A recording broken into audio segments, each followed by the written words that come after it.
Hello అండి, నమస్తే. Welcome to iSmart Yamuna. ఈరోజు నేను కొంచెం డిఫరెంట్ స్టైల్లో ఎగ్ పొరుటుని ప్రిపేర్ చేశానండి. ఇది చాలా టేస్టీగా ఉంది, అలాగే చాలా సింపుల్ కూడా. దీన్ని ఖచ్చితంగా మీరు కూడా ట్రై చేసి రుచి చూడాల్సిందే. ఇక ఆలస్యం చేయకుండా ఆ ప్రాసెస్ ఏంటో ఇప్పుడు చూద్దాం. ముందుగా 3 మీడియం సైజ్ ఉల్లిపాయలని ఈ విధంగా పెద్ద పెద్ద ముక్కలుగా కట్ చేసుకోవాలి. ఈ ఉల్లిపాయ ముక్కల్ని మిక్సీ జార్లోకి యాడ్ చేసుకోండి. ఇందులో 1 స్పూన్ కారం, అలాగే 1 స్పూన్ సాల్ట్ని కూడా యాడ్ చేసి కచ్చాపచ్చాగా గ్రైండ్ చేసుకోవాలి. మెత్తగా గ్రైండ్ చేసుకోకూడదండి, ఈ విధంగా కచ్చాపచ్చాగా గ్రైండ్ చేసుకోండి.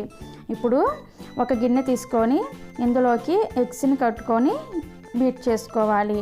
ఇక్కడ నేను 6 ఎగ్స్ వరకు తీసుకున్నాను.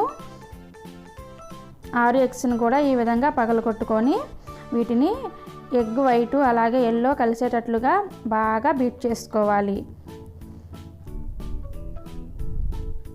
ఈ విధంగా బీట్ చేసుకున్న తర్వాత ఇప్పుడు స్టవ్ వెలిగించి స్టవ్ మీద బాండీ పెట్టి వేడి చేసుకోవాలి. బాండీ వేడైన తర్వాత 6 టేబుల్ స్పూన్స్ వరకు ఆయిల్ వేసుకోవాలి. దీనికి కొంచెం ఆయిల్ ఎక్కువే పడుతుందండి. ఇప్పుడు ఇందులోకి 1 స్పూన్ తాలింపు దినుసులు అలాగే కొంచెం కరివేపాకు వేసుకొని ఫ్రై చేసుకోవాలి.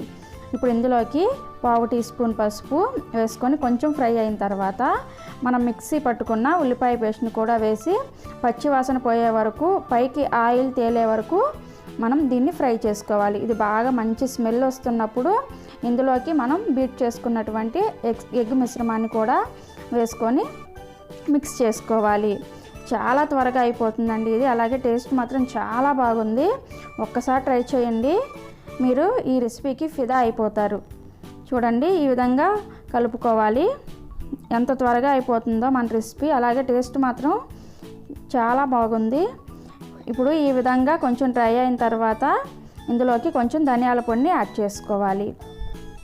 అలాగే రుచి చూసుకొని కొంచెం సాల్ట్ని అడ్జస్ట్ చేసుకోండి. అలాగే కొంచెం కారం కూడా యాడ్ చేసుకొని వీటన్నింటిని కూడా బాగా కలిసేటట్లుగా మిక్స్ చేసుకోవాలి. మిక్స్ చేసుకొని ఈ విధంగా డ్రైగా అయ్యే వరకు ఫ్రై చేసుకోవాలి. ఈ విధంగా ఫ్రై అయిన తర్వాత ఇప్పుడు ఇందులోకి కొంచెం కొత్తిమీరని కూడా యాడ్ చేసుకొని బాగా మిక్స్ చేసుకోండి. అంతే, ఎంతో టేస్టీగా ఉండే మన ఎగ్ పొరుటు డిఫరెంట్ స్టైల్లో రెడీ అయిపోయింది. మీరు కూడా ట్రై చేసి మీకు ఎలా కుదిరిందో మీ ఫీడ్బ్యాక్ని నాకు కామెంట్స్ రూపంలో చెప్పండి. అలాగే ఈ రెసిపీ నచ్చినట్లయితే ఇప్పుడే లైక్ చేసి ఇస్మార్ట్ యమునా ఛానల్ని సబ్స్క్రైబ్ చేసుకొని మీ ఫ్రెండ్స్ అండ్ ఫ్యామిలీ మెంబర్స్కి కూడా షేర్ చేయండి. Thank you.